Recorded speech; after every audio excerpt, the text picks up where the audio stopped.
안녕하세요. 네, 자 오늘은 전산세무 1급, 전산세무 1급 110회 지나는 시험 이론 문제풀이를 하나씩 차근차근 해보도록 하겠습니다.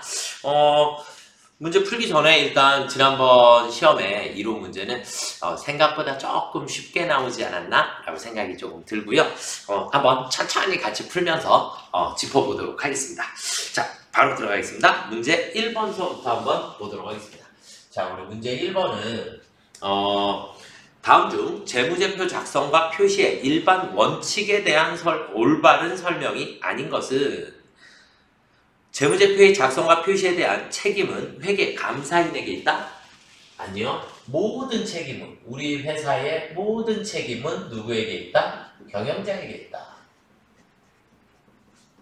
모든 책임은 경영자에게 있다. 그래서 우리 이거 회계 기초 배울 때에서부터 계속 해왔었던 거고요. 자, 2번 보기를 보면 기업이 청산하거나 경영활동을 중단할 의도가 있지 않는 한 일반적으로 계속해서 계속 기업을 전제로 재무제표를 작성하고요. 중요한 항목은 본문이나 주석에 그 내용이 잘 나타나도록 구분 표시해 주셔야겠고요. 기간별 비교 가능성을 제고하기 위하여 항상 전기와 단기를 비교를 해서 입력하도록 되어 있죠. 네, 그래서 그냥 공짜 정답은 1번이었습니다. 자, 그 다음 문제 2번. 다음 중 무형자산에 대한 설명으로 틀린 것은 그랬는데, 자, 우리 회계 때도, 회계 1급 때도, 세부 2급 때도 무형자산은 시험 문제가 이렇게 딱 정해져 있다라고 배웠어요. 그래서 틀린 것은 그랬는데, 교환으로 무형자산을 취득하는 경우 교환으로 제공한 자산의 공정가치로 무형자산의 원가를 측정한다 이렇게 되어 있는데, 무형자산을 교환한다 라고 할 때는 실제 가치를 항상 공정가치로 기록해야 한다 이렇게 보시면 되겠고, 무형자산의 상각기간은 관련 법령이나 계약에 정해진 경우를 제외하고 20년을 초과할 수 없도록 되어 있고요. 무형자산의 합리적인 상각 방법을 정할 수 없다면 우리는 무조건 무형자산은 무슨 법으로? 정액법으로 처리하도록 되어 있습니다. 맞죠? 그래서 정액법으로 사용을 해야 한다. 그래서 정답은 3번이 되겠고요. 자산의 원가를 신뢰성 있게 측정할 수 있고 미래 경제적 효익이 기업에 유입될 가능성이 매우 높다면 무형자산을 인식한다. 그렇죠? 네, 그래서 무형자산의 정의 요건이 나와 있고, 그래서 정답은 3번이 되겠고, 어떠한 방법을 결정할 수 없으면 무조건 정액법으로 처리하도록 되어 있습니다. 자, 그 다음 문제로 한번 넘어가 보겠습니다. 문제 3번. 퇴직급여 및 퇴직연금의 회계 처리에 대한 설명으로 옳은 것은 그랬어요. 그러면 이제 우리가 퇴직급여나 퇴직연금, 그러면 퇴직급여다라고 하는 것은 발생주의로 인하여 우리가 올해 근무를 했기 때문에, 올해에 근무를 했기 때문에 먼 날 언젠가 퇴직금을 지급하게 돼요. 그래서 항상 퇴직금은 지급은 먼 날 하겠지만 단기의 비용으로 처리를 해주셔야 합니다. 그래서 우리가 결산일날 차변에 퇴직급여 그리고 대변에 퇴직급여 충당부채를 설정을 하죠. 이렇게 되게 되고, 그래서 퇴직급여라고 하는 단기의 비용으로 처리를 하게 되고요. 이 비용의 지급은 먼 날 언젠가 지급할 거기 때문에 우리는 비유동부채로 설정을 하고 있는 거예요. 비유동부채로 설정을 하고 있는 거고, 이제 퇴직연금에 대해서 우리가 확정기여형을 우리는 DC형이라고 하고, 그 다음에 확정급여형 DB형이라고 하는 게 있어요. 자, 우리가 기여형, 급여형,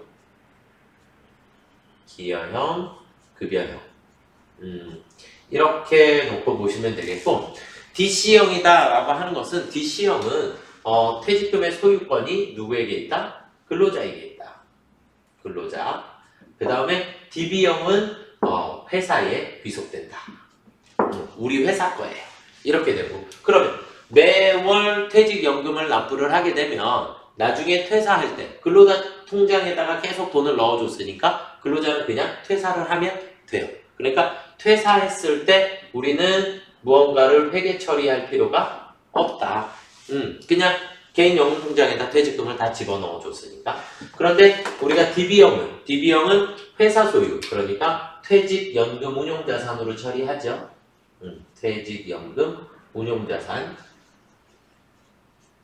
결국 여기에서 수익이 발생하더라도 이거는 회사의 수익이 되겠고, 나중에 퇴사를 하게 되면 우리는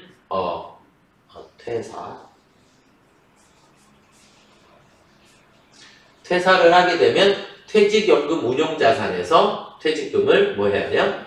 지급해줘야 합니다. 그렇기 때문에 회계 처리가 필요하겠죠. 이 정도의 기본 틀만 여러분들이 이해를 하고 계시면 확정기여형, 자 1번 보기서부터 볼게요. 옳은 것이라 그랬어요. 확정기여형 퇴직연금 제도에서 운용되는 자산은 기업이 직접 보유하고 있는 것으로 보아. 기업이 보유하고 있는 것은 확정급여형이더라. 이렇게 보시면 되겠고, 2번은 확정급여형 퇴직연금 제도는 퇴직연금 납입 외에 운용 수익이 발생하거나 퇴사 시에 회계 처리할 것이 없다? 아니요. 운용 수익이 생기게 되면 수익 처리해야 되고, 퇴사를 하게 되면 지급 처리를 또 해주셔야겠죠. 확정기여형 퇴직연금 제도에서는 퇴직급여 충당부채와 퇴직연금 미지급금은 인식하지 않고 퇴직연금 운용자산도 인식하지 않습니다. 퇴직연금 운용자산은 급여형에서 필요한 거니까. 그럼 정답은 4번이 되겠네요. 확정기여형 퇴직연금에 납부해야 할 기여금은 이미 납부한 기여금을 차감한 후 나머지는 미지급으로 설정을 해 두셔야겠죠. 왜냐하면 우리는 기여형은 근로자 통장에다 돈을 넣어주는 거니까 매월 납부할 때마다 퇴직급여를 설정을 해 주셔야 하고, 부족액이 생겼다? 그럼 퇴직급여 설정하고 미지급 비용으로 처리를 해 주셔야 합니다. 그래서 정답은 4번이 되겠고요. 자, 그 다음 문제 4번으로 한번 넘어가 보도록 하겠습니다. 문제 4번은 주식회사 칸칸은 아래의 조건으로 사채를 발행하였다. 다음 중 사채의 발행 방법이 장부가액, 상각액, 이자 비용의 변동으로 올바른 것은 단 사채이자는 유효이자율법에 따라 상각 및 환입한다. 이렇게 돼 있어요. 자, 사채가 나오면 그림 3가지를 이해를 하고 계시면 됩니다. 그림 3가지를. 첫 번째 하나는 내 사채의 액면이라는 게 있고요. 액면이라는 게 있고, 우리는 이 액면에서 할인 발행이라는 걸 선택할 수도 있고, 그 다음에 할증 발행이라는 걸 선택할 수도 있어요. 그러면 우리가 액면 이자율이 시장 이자율보다 작을 때는 할인 발행을 해요.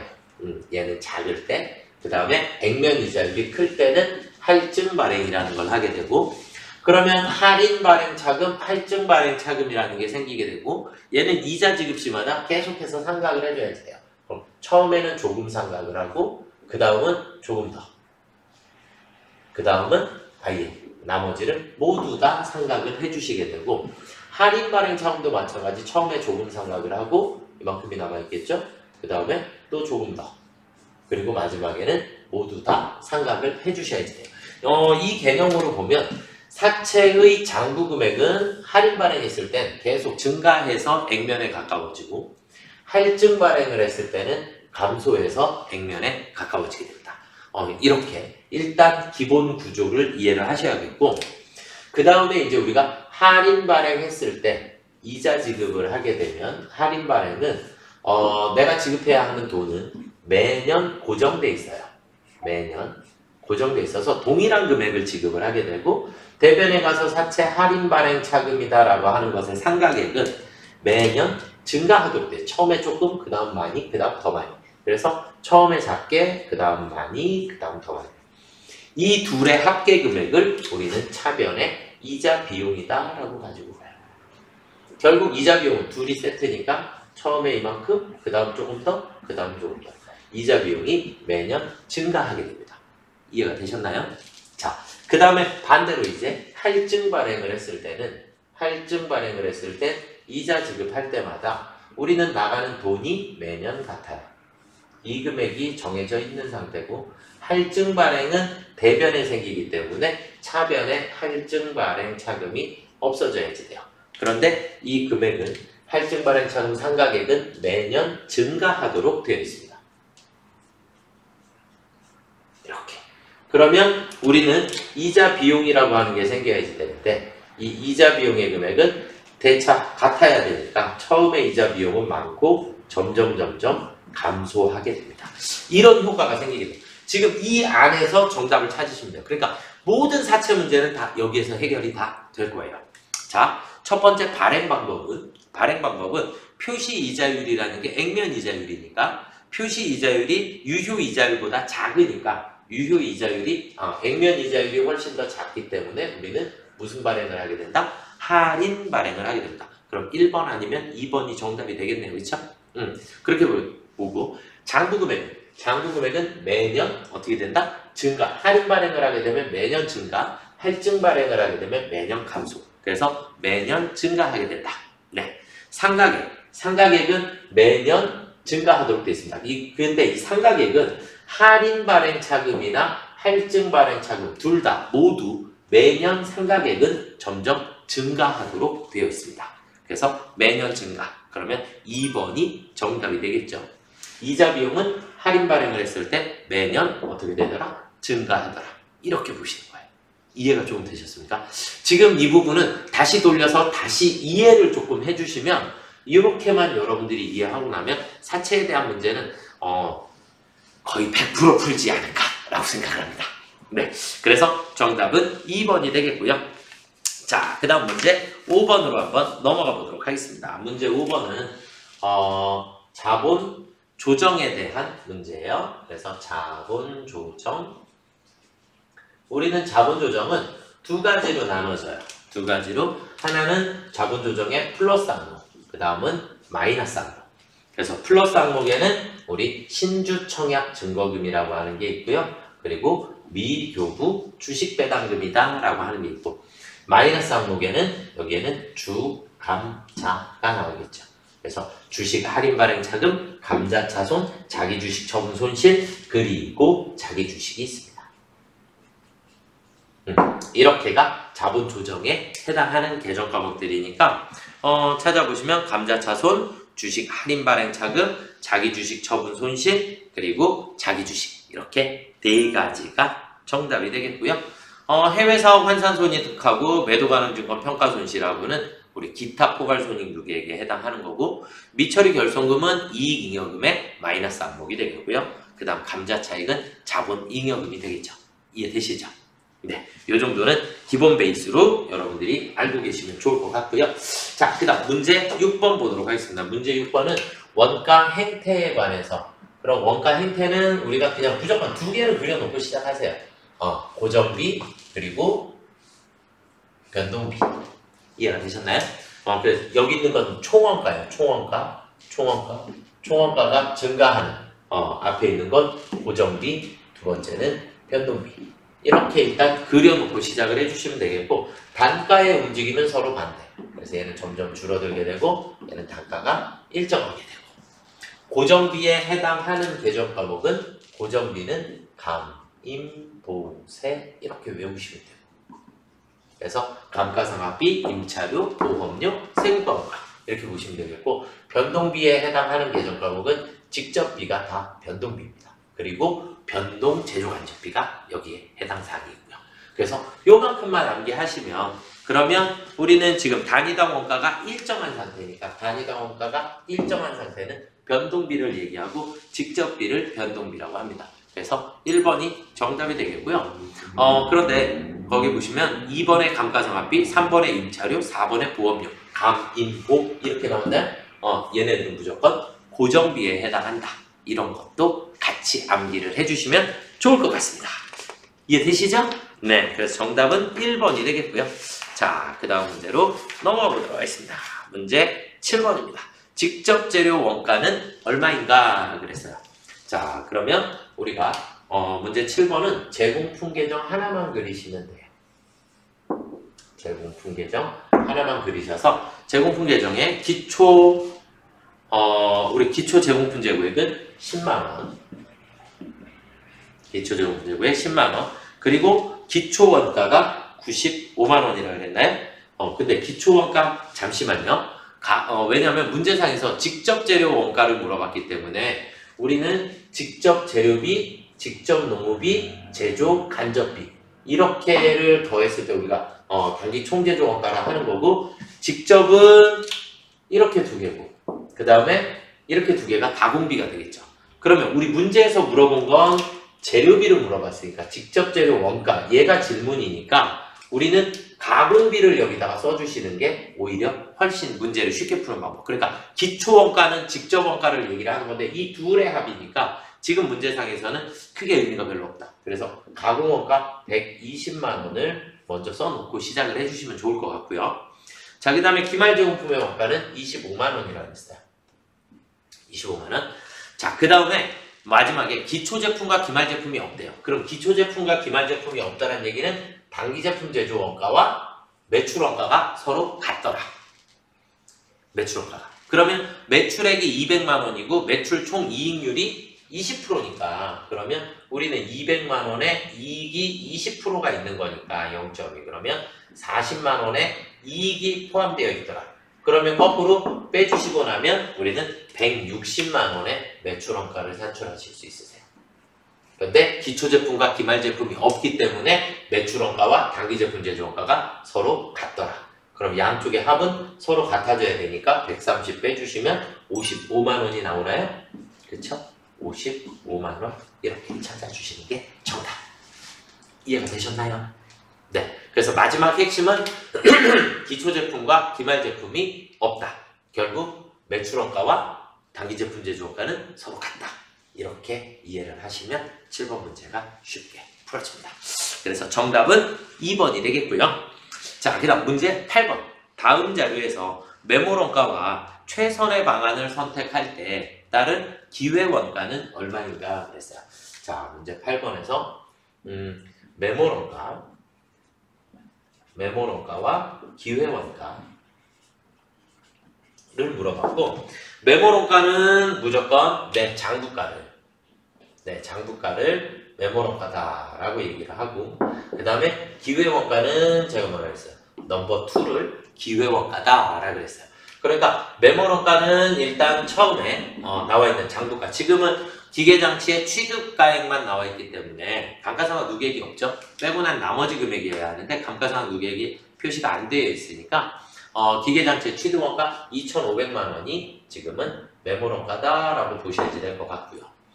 그 다음에 이제 기회원가는 넘버 2인데, 자, 첫 번째 소프트웨어를 변경하는 거고, 그러면 자, 소프트웨어를 변경했을 때 우리는 1,000만 원의 이익이 생길 수 있죠.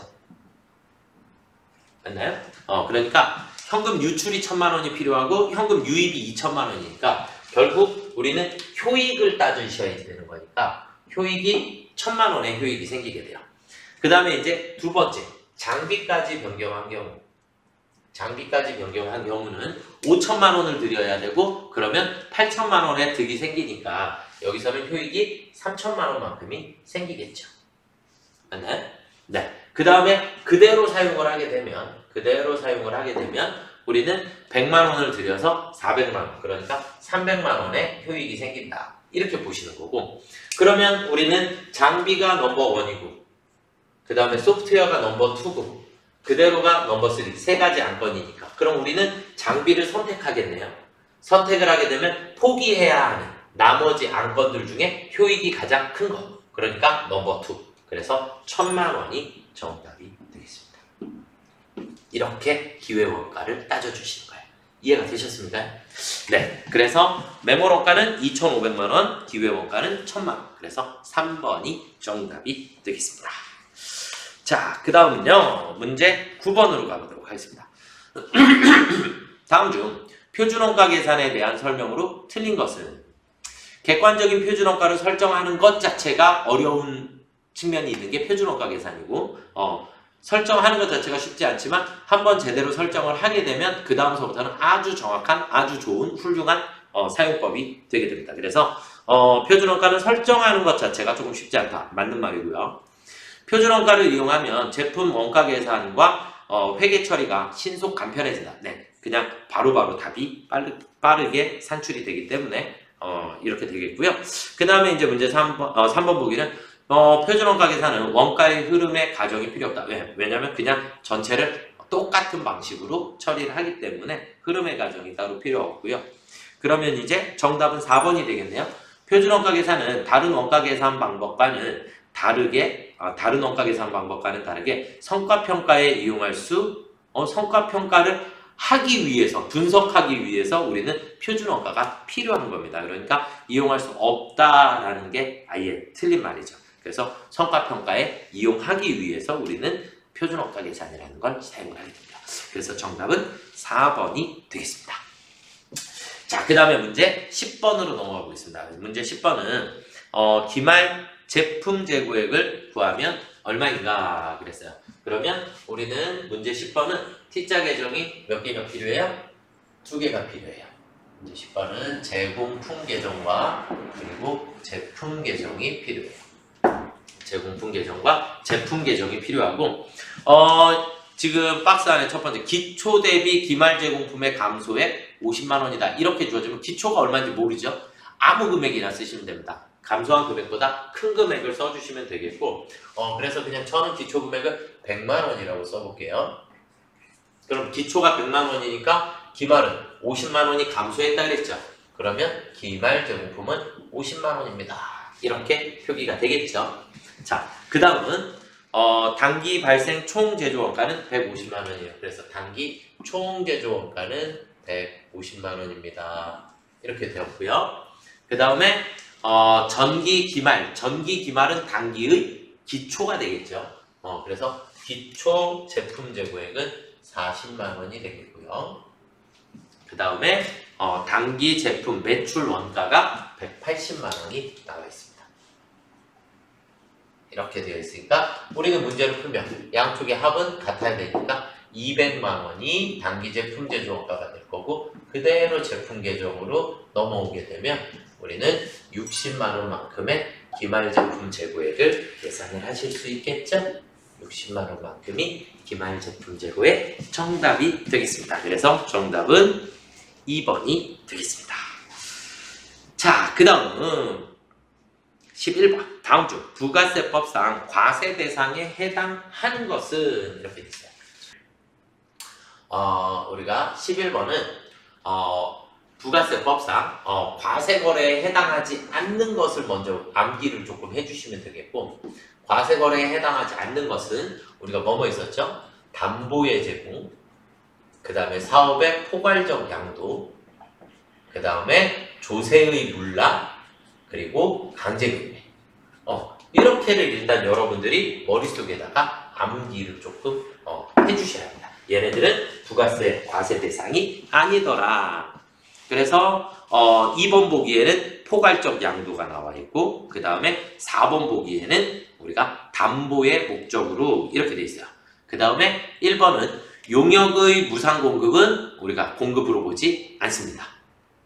얘는 재화의 공급으로 보지 않는 거 이렇게 돼 있고 그 다음에 용역의 공급으로 보지 않는 거 무상 공급. 대신에 무상 공급 중에서 우리가 특수관계인에게 부동산 임대 용역을 무상으로 제공했을 때는 그때는 우리가 과세다라고 보시면 되겠고요. 그래서 정답은 3번이 됩니다. 그래서 무상 공급은 과세 대상 아닌 거고 사업의 포괄적 양도 과세 대상 아니고 그 다음에 담보의 설정 과세 대상 아니고 그래서 정답은 3번이 되겠고 자기의 사업과 관련하여 자기가 생산 취득한 재화를 비영업용 소형 승용차로 사용하거나 그 유지를 위해서 사용하게 되는 경우 그러면 얘를 우리는 뭐라고 부르죠? 간주공급이라고 부릅니다. 간주공급 중에서도 자가공급에 해당합니다. 그래서 과세 대상이 되게 돼요. 이해가 되시죠? 네, 이렇게 이해하시면 좋을 것 같고요. 자, 그 다음으로 넘어가 보도록 하겠습니다. 그래서 정답은 3번이 되겠습니다. 네. 자, 그 다음은요. 다음 중 현행 부가세법에 대한 설명으로 틀린 것은 그랬어요. 부가가치세는 각 사업장마다 신고 납부하는 것이 원칙이다. 네, 주사업장 총괄 납부, 사업자 단위 과세 제도를 제외한 기본은 우리가 사업장마다 신고 납부하는 것을 원칙으로 하고 있고요. 부가가치세는 세부담을 최종 소비자가 하는 것이 원칙이다. 그래서 우리는 얘를 간접세라고 하는 거죠. 그렇죠? 간접세. 사업상 독립적으로 재화를 공급하는 자는 영리든 비영리든 납세 의무가 있습니다. 그러니까 영리 의무는 부가세법하고 상관이 없습니다. 그럼 정답은 4번이 되겠네요. 과세 대상이 되는 행위 또는 거래의 귀속이 명의일 뿐이고 사실상 귀속되는 자가 따로 있는 경우라 하더라도 명의자에 대하여 부가세법을 적용한다. 그러니까 이런 걸 우리가 앞에 다른 바지 사장 같은 이렇게 다른 사람 명의로 거래를 했다. 그건 실질적인 귀속자가 따로 있다. 그러면 당연히 실질적인 귀속자에게 세금을 부과하는 게 맞겠죠. 그래서 명의자에 대한 부가세법이 아니라 귀속자에 대한 부가세를 적용을 하게 됩니다. 그래서 정답은 4번이 되겠습니다.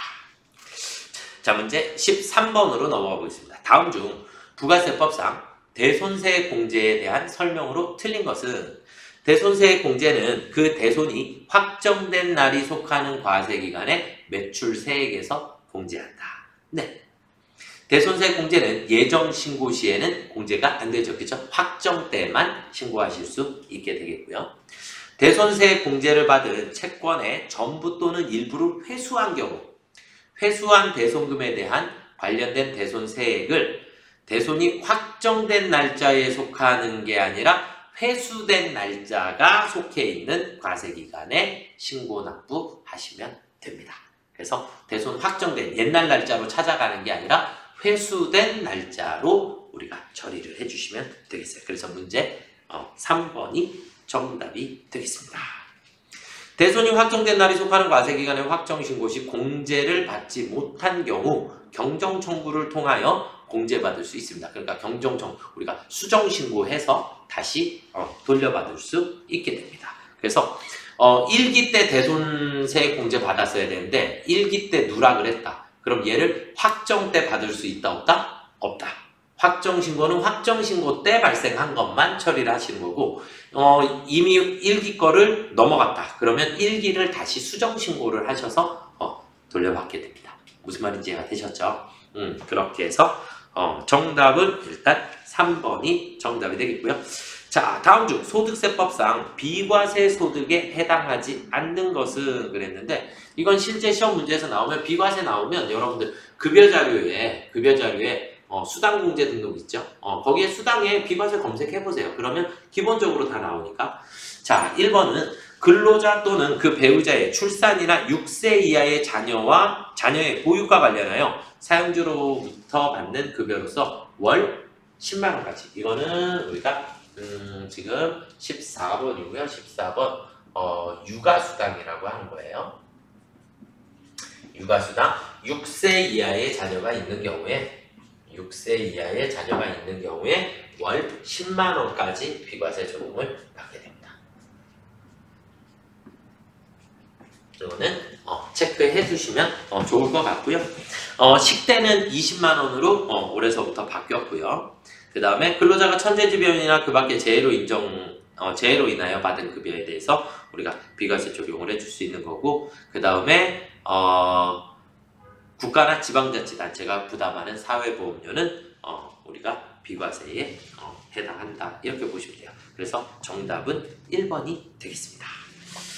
자, 그 다음 이제 15번 문제로 가보도록 하겠습니다. 다음 중 법인세법상 결산 시 비용으로 계상하지 않더라도 반드시 송금에 산입하여야 하는 것은 그랬거든요. 그러니까 우리는 원래 결산서상에 올려야지만 우리가 송금으로 인정을 받을 수 있는데 결산서에 올리지 않아도 의무적으로 무조건 처리를 해야 되는 것 중에 하나가 우리 업무용 승용차의 감가상각입니다. 그래서 업무용 승용차는 무조건 암기, 그래서 5년간 강제 상각하셔야 합니다. 그래서 무조건 상각을 해주셔야 돼요. 다른 자산들은 감가상각을 계상하지 않았어요. 그럼 올해는 송금으로 인정 못 받아요. 그럼 내년에 가서 우리가 송금 처리를 또 해주시면 되겠죠. 그쵸? 이렇게 되는데 업무용 승용차에 대해서는 무조건 5년간 강제 상각하도록 되어 있습니다. 그래서 정답은 2번이 되겠습니다. 많이 어려웠나요? 제가 생각할 때는 이 정도의 문제였으면 여러분들이 한 12개 정도는 쉽게 맞추시지 않을까라고 생각을 하는데 조금 기초 개념에 조금 맞춰져 있는 문제들이지 않았나라고 생각이 듭니다. 다시 한번 복습 꼭 해보시고 사채 아주 중요하게 암기를 조금 부탁드리고요. 조금만 힘내시면 다음 시험에 좋은 결과가 있을 거라 믿습니다. 여러분들 모두 파이팅! 수고들 많이 하셨습니다.